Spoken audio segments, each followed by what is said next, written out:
Bonjour à tous et bienvenue dans cette vidéo où nous allons parler des plans d'entraînement. Nous allons voir comment créer un plan d'entraînement au top ou également voir si votre plan d'entraînement est bon et si ce n'est pas le cas, comment l'améliorer, quelles sont les pistes, les conseils que je peux vous donner ou les erreurs à éviter. Je vais vous partager ma vision du plan d'entraînement. Chaque entraîneur a un peu une vision différente, donc je vais prendre les bases d'un bon plan d'entraînement et vous le donner pour que vous ayez tous les atouts en main pour créer ce plan d'entraînement ou améliorer celui qui est déjà existant. Je suis Emmanuel Lejeune dans le monde du running depuis 20 ans. Et oui, 20 ans, ça ne me rajeunit pas, mais bon, Emmanuel Lejeune, même après 40 ans de pratique, je resterai le jeune.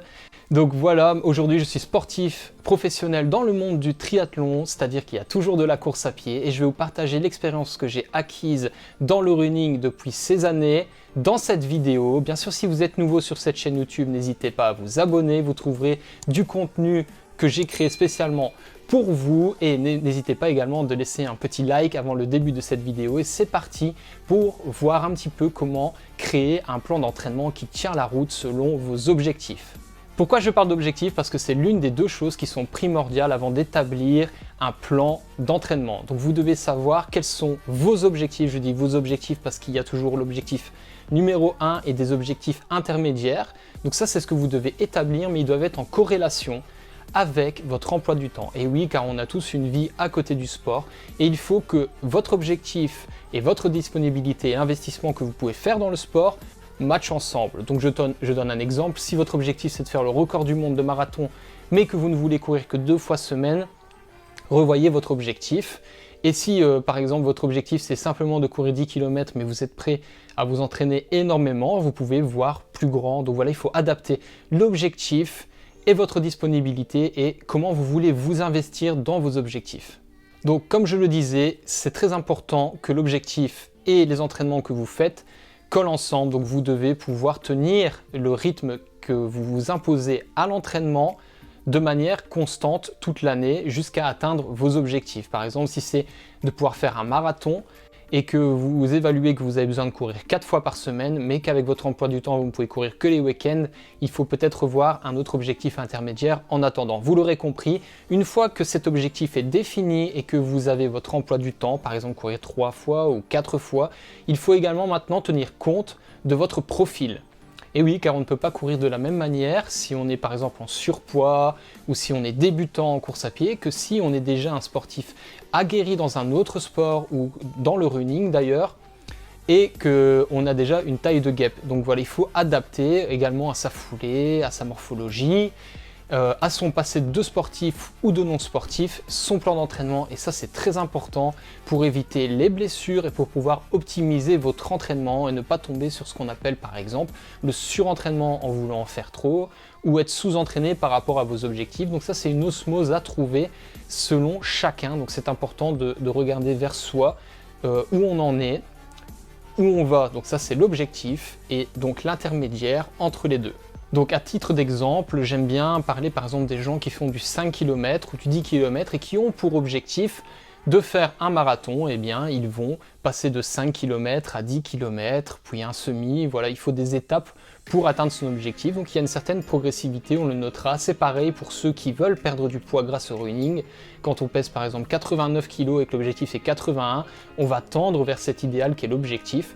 Mais on ne peut pas s'entraîner de la même manière selon nos objectifs. Ensuite, venons-en un petit peu plus dans le détail de la structure d'un plan d'entraînement. La première chose à savoir quand vous créez votre plan d'entraînement, c'est que l'essentiel, la majorité de vos entraînements en running doit être fait en endurance fondamentale. Donc c'est quoi? C'est une zone où vous êtes relativement facile, dans laquelle vous pouvez parler avec vos amis ou parler tout seul, mais bon ça c'est, on va vous prendre un petit peu pour des fous sur le bord de la route.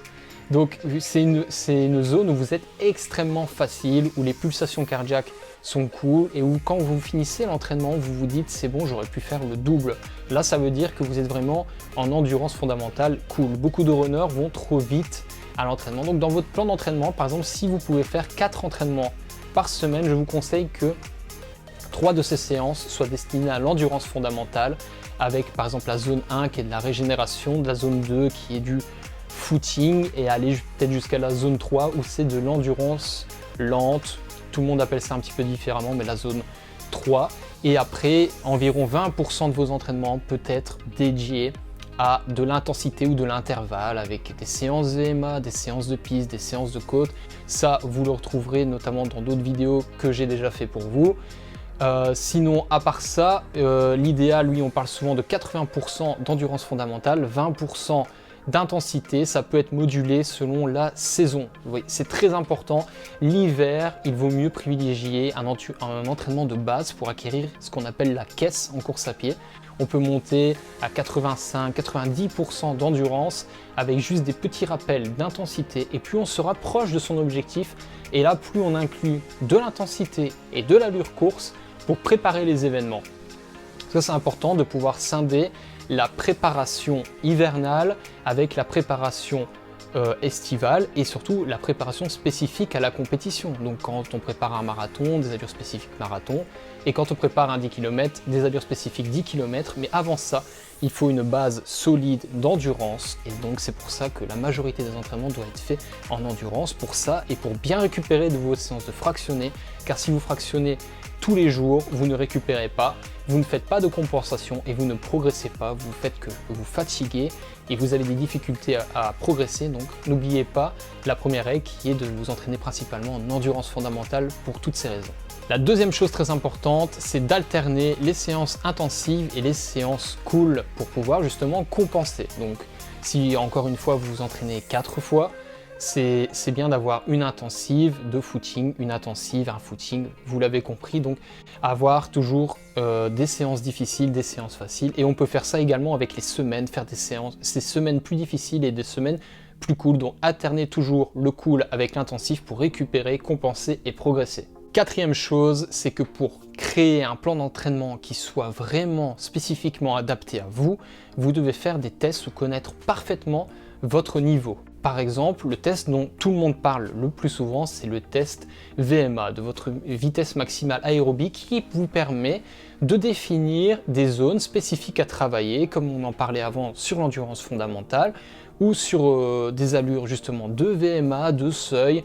Enfin, toutes vos zones seront définies grâce à un test VMA, et en plus de ça, ça va vous permettre de mesurer les progrès que vous allez faire tout au long de votre plan d'entraînement qui vous dirige vers votre objectif, qui est par exemple les 10 km de Paris, enfin voilà, votre objectif. Une autre chose à noter, c'est que vous devez toujours être flexible au niveau de votre plan d'entraînement. Si vous vous sentez moins bien et fatigué, il ne faut pas hésiter à diminuer un petit peu la charge d'entraînement. Et quand vous êtes très bien, là il faut faire attention de ne pas en remettre trop. Rester quand même, donc il faut rester fidèle au plan d'entraînement en restant flexible et intelligent. Donc pas ce jour-ci je me sens bien, j'avais du 3,40 à faire au kilomètre, finalement j'ai tout fait à du 3,20 parce que là on ne respecte plus le processus si vous voulez. Donc restez fidèle au plan d'entraînement mais en restant flexible, notamment dans les jours où on se sent moins bien. Ce dont j'aimerais également vous parler, c'est de la PPG. Et oui, ce serait bien de pouvoir intégrer, si vous avez le temps, de la PPG à votre plan d'entraînement. Par exemple, vous entraînez 5 fois par semaine et vous avez le temps de faire un petit peu de PPG chaque jour. Pourquoi ne pas rajouter de la PPG les autres jours, les jours où vous ne courez pas? Attention, une séance de PPG ne remplace jamais une séance d'endurance fondamentale ou de course à pied.